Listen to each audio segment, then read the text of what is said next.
दर्शन की बलिहारी गुरु जी तुम्हारे दर्शन के बलिहारी, दर्शन के बलिहारी गुरु जी तुम्हारे दर्शन के बलिहारी।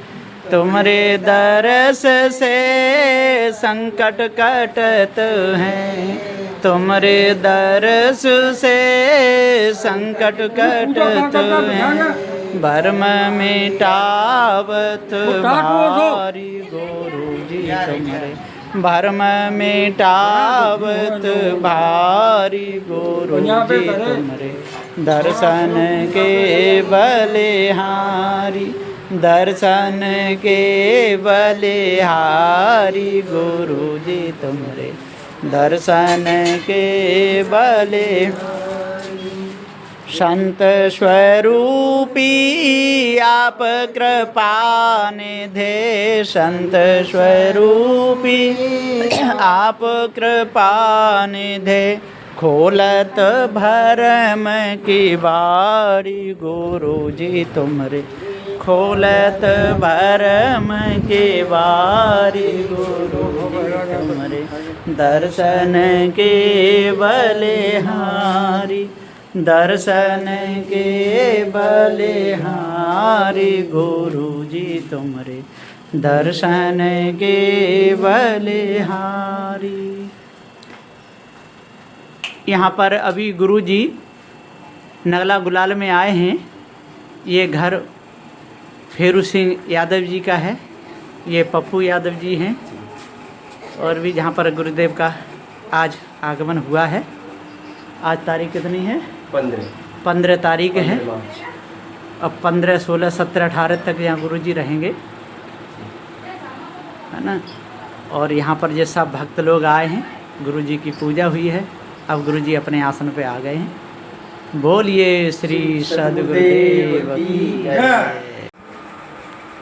अब वो आनंद स्वरूप नहीं है, अभी छोड़ दो, छोड़ो मत, छोड़ना नहीं है, केवल उसे असंगता प्राप्त करनी है, असंगता प्राप्त करनी है। जैसे थोड़ी देर के लिए ये भैंस आपको बहुत अच्छा लग रहा है, इसमें हमारी वृत्ति बनी हुई है, तो सुंदर है, इसमें देखने में सुंदर लग रहा है, तो हमारी चित्त वृत्ति इसमें बन गई। अब ये है जैसा है, इसको यहाँ का यहीं रोक दो, अपनी सत्ता अपने आप में ले लीजिए। उसमें न सुख है न दुख है, आपका अंदर न सुख है न दुख है, आप सुख दुख दोनों के जनैया हैं, चेतन है, ज्ञान स्वरूप है। तो यदि इसमें आपने आनंद मान लिया तो इसमें हम बंध जाएंगे। यदि अंतःकरण की शांति को आनंद मानते हैं तो उसी जगह हम बंध जाएंगे। तो इसमें बंधो मत, सकल परखना ना कभी गहना, सबको परखो और बंधो मत। ठीक है, समझ गए। पारक में स्थिर हुए रहना, पारक ऊपर स्थिर हुए रहना, सकल परखना ना कभी गहना। आप पारक स्वरूप हैं, चेतन ज्ञान स्वरूप हैं, तो आपका सबको परख करके सबसे असंगता प्राप्त करना है।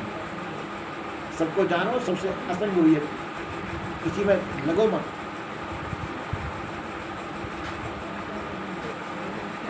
और देखो, एक बहिर्लक्ष्य होता है, एक अंतर्लक्ष्य होता है।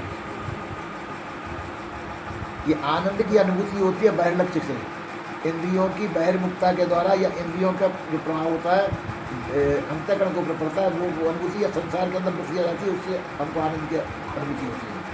अपने से भिन्न पदार्थ के संयोग से आनंद उत्पन्न होता है, अपने से भिन्न। और जब अपने से भिन्न का हमने आनंद लिया तो हम बंधेंगे, छूटेंगे।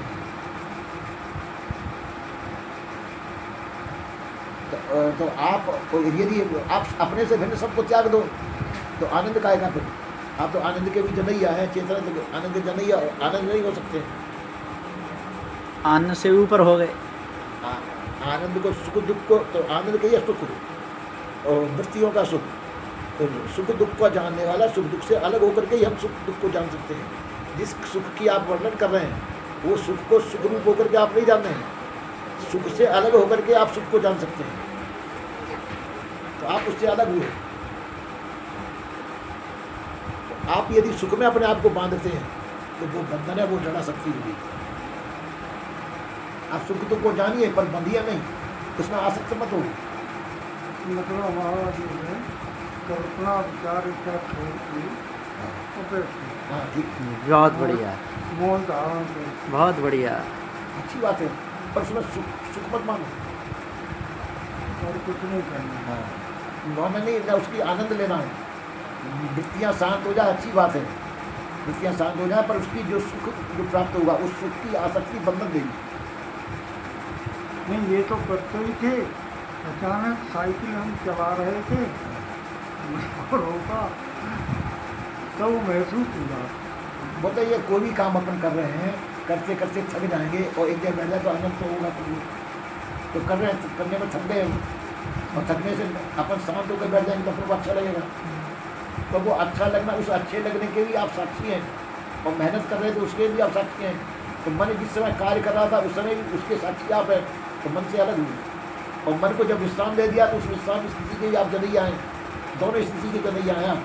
तो आप मन का स्वरूप नहीं है, मन के जानने वाले। मन एक जड़ प्रवृत्ति है। तो मन को तो रोकना ही पड़ेगा। नहीं, वो तो रोको, कोई बात नहीं है, रोको मन को, पर बाधिक आप मन से अलग है ऐसा तो समझो। मन के साक्षी हैं, मन के जनैया हैं, चेतन है, ज्ञान स्वरूप है, आप चेतन जीव हैं। आप मन के जनैया होने के नाते मन तुम्हारा स्वरूप नहीं है। मन की स्थिर वृत्तियों के द्वारा जो आपको सुख हो रहा है वो सुख भी आपका स्वरूप नहीं है। आप सुख दुख के जनैया इससे अलग हैं। तो कहूँ मत बताओ, केवल मन को फंसना ही नहीं, फंसना ही तो बंधन है। मन को रोक कर गए। वो मना पड़ा भी रुक जाएगा। जाने दो। आसक्ति हटा लो उसी। अब जैसे थोड़ा जो डर गाय का बछड़ा है, ऊन पता कब तक करेगा वो उछल-कूद, जब तक खूंटे से बना लेगा। खूंटे से बना लेगा जब तक खूब उछल-कूद करेगा, और खूंटे से उसको खोल दो तो शांत हो जाएगा। वो खूंटे के बल पर उछल-कूद कर रहा है। ये अचानक हुआ था शायद। हाँ हाँ, वो तो ठीक है, ना वो भी ठीक है, वो भी ठीक है, अच्छा है। ये भी साधना की चला प्रक्रिया है। रहे थे और रास्ता देख रहे थे, मन को रोका ये भी साधना की प्रक्रिया है, कोई बात नहीं, अच्छा है ये भी। तो एकदम बड़ा मीठा लगा, बड़ा अच्छा लगा। पर मीठे में आप फंसे नहीं बस। नहीं, वो तो हमने आपसे अपना जो है तो अनुभव बताया है। तभी तो सुधार होगा, और नहीं तो हम वहीं लगे रहेंगे। हाँ, जो मिठास है उसका आनंद मत लीजिए, जान लीजिए बस। उसकी जागृति रखिए, जान लीजिए, पर वो अपना स्वरूप नहीं समझेंगे। वो हमारा स्वरूप है, मैं आनंद स्वरूप हूँ ऐसा नहीं समझना। नहीं, हम मिठास को नहीं लेंगे। और वो वृत्तियों की शांति का मिठास है, वो आप वृत्तियों से अलग हैं। मिठास अलग है और मैं अलग हूँ मिठास आप से। उसके जनैया हैं, चेतन है, ज्ञान स्वरूप है। एक बात और कहता हूँ, उसको भी समझ लीजिए। आप संसार को कब तक जान सकते हैं? संसार को जानने का साधन आपके पास क्या है? पंच ज्ञानेंद्रिय, केवल इंद्रियों से, इंद्रियों से, अंतःकरण से, चित्त बुद्धि अहंकार आदि इंद्रियों के द्वारा जान सकते हैं आप। तो ये इंद्रियां किसमें है? शरीर के संबंध में। इंद्रियां जड़ है कि चेतन? जड़ तो है ही, इन्हीं के द्वारा आनंद लेता है जी। हाँ, बिल्कुल। इसलिए तो संसारम पता है, हाँ, मरता है, जन्म लेता है, कर्मों के अनुसार भोगता है। इंद्रियों के द्वारा हम संसार का आनंद ले रहे हैं, इंद्रियों के द्वारा संसार का आनंद ले रहे हैं। पर विदेह मुक्ति स्थिति में इंद्रियां रहेंगी क्या? फिर इंद्रिया को तो छोड़ना पड़ेगा। तो छोड़ना पड़ेगा, तो वो इंद्रियों का आनंद तो हट गया ना। अब देखो, अब कोई स्वाद नहीं, केवल मीठा चाहिए। नहीं, मीठा भी क्यों चाहिए? मिर्च खाए ना ऐसा कर। तो वो तो सही का वो स्वाद, शरीर के लिए हुआ, सही के लिए वो तो देना पड़ेगा। हम क्या करें, मिर्च खबरना तो नहीं, वो सही का स्वाद है। हाँ, आपका स्वाद नहीं है, सही का स्वाद है। आप उसके जनैया हैं, मीठे के, नमकीन के, आप जनैया जानकार हैं, पर वो आपका स्वरूप नहीं है। वो तो आपको मीठा देना पड़ेगा, गुरुजी को मिर्ची देनी पड़ेगी, वो तो गाड़ी का है। और कोई इच्छा नहीं है। हाँ नहीं वो ठीक है, वो तो शरीर की मांग है। हाँ, ये जो मीठा चाहिए आपको, ये शरीर की मांग है। दावत पंगत सब छोड़ दी, हाँ, नहीं ठीक है, अच्छा है, सब छोड़ पर वो दी। शरीर की मांग है, आपकी मांग नहीं है। आपको अनुकूलता प्रतिकूलता जो मालूम पड़ रही है, ये सही संबंध से मालूम पड़ रही है। सब छोड़ दी। अब तो सादा रोटी नहीं, 2 फुलकियाँ 3 फुलकियाँ समझू तो मिल में खाएंगे, बाकी की दूसरे में तोड़े के नहीं, चीनी डाले में तो वो करे में, हाँ, सभी को जो अनुकूल पड़ता हो, और दाँत तो है ना। शरीर की जो अनुकूलता पड़े वो सभी के अनुसार शरीर को देखना चाहिए। बस आसक्ति बंधन का कारण है, आसक्ति न रखें, शरीर का काम तो चला ही है, पर उसमें आसक्त होना बंधन का कारण है। समझ गए?